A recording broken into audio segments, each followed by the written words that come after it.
Kok panas ya? Kalian ngerasa panas gak? Enggak, Pak. Lumayan, umum ini, Pak. Sama aja. Oke. Assalamualaikum warahmatullahi wabarakatuh. Waalaikumsalam warahmatullahi wabarakatuh. Gimana kabarnya? Sehat semua? Alhamdulillah, Pak. Ada yang sakit. Siapa yang sakit? Irham. Irham. Sakit apa? Ginjal katanya, Pak. Aduh. Parah. Jadi hari ini kita akan belajar tentang Al-Quran dan Hadis sebagai sumber hukum Islam. Apa sih hukum Islam itu? Ada yang tahu nggak? Saya, Pak, saya. Apa mas? Seperti wajib sunnah itu bukan sih, Pak? Ya, tapi ya seperti itu. Tapi ada yang lebih spesifik lagi, yaitu hukum Islam itu aturan yang berasal dari Allah dan Rasul untuk mengatur umatnya.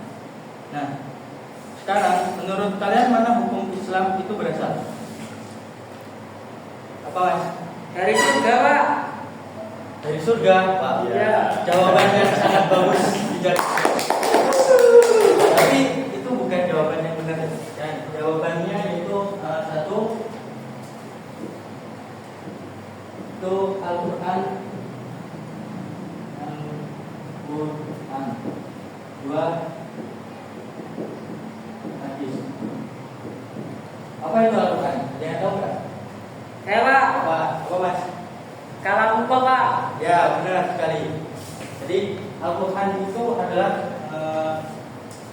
buah kalamullah atau suatu ucapan yang berasal dari Allah untuk umatnya yang diwahyukan atau diperintahkan oleh Jibril sampai kepada umat Islam. Jadi yang benar. Terus yang kedua yaitu hadis. Ada yang tahu hadis? Ada yang tahu, Pak? Woi. Hadis. Hadis. Oh, kamu Apa? Hadis apa? Hadis adalah perbuatan, perkataan, Ya, dan perilaku Nabi. ya terus. Dan hadis adalah hukum kedua setelah Al-Quran. Ya, benar.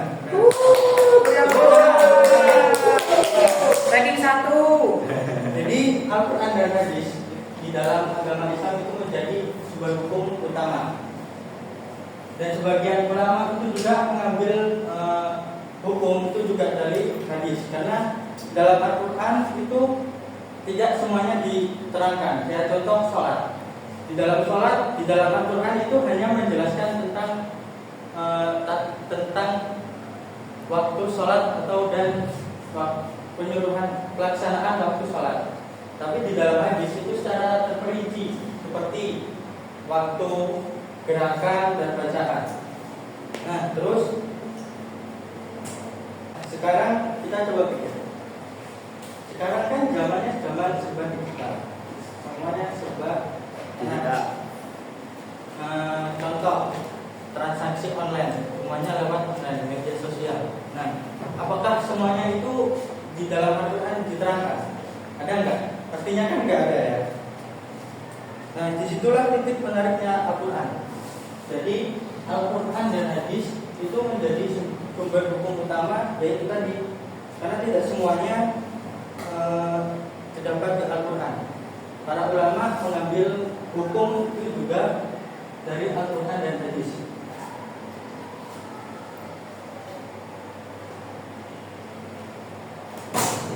Nah, dari penjelasan tadi kita dapat diambil kesimpulan. Yang pertama, Al-Quran yaitu sebagai memberikan dasar hukum secara umum. Yang kedua, sedangkan hadis menjelaskan, memperinci dan menjelaskan hukum-hukum itu. Sekarang coba kalian bayangkan, kalau tidak ada hadis, apa yang terjadi dengan pemahaman kita terhadap Al-Quran? Pastinya kita akan bingung, karena banyak perintah di Al-Quran yang butuh penjelasan dari Nabi. Tapi Al-Quran dan hadis itu bisa dipisahkan keduanya, saling melengkapi sebagai pedoman hidup dan sumber hukum Islam. Nah, jadi sebelum kita tutup penjelasan tentang sumber hukum Islam yaitu Al-Quran dan Hadis, ada yang dapat menyimpulkan dari penjelasan tadi? Saya Pak. Ya, apa? Jadi kesimpulannya Al-Quran dan Hadis adalah sumber utama hukum Islam. Al-Quran memberi petunjuk umum dan hadis menjelaskan pelaksananya Pak. Oke, mari masya Allah Pak.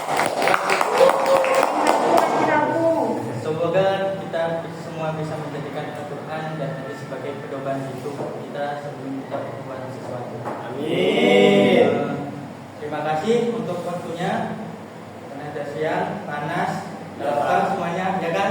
Ya Pak. Tanpa buang-buang waktu, ya cukup sampai di sini. Assalamualaikum warahmatullahi wabarakatuh. Waalaikumsalam warahmatullahi wabarakatuh. Bang Asri. You think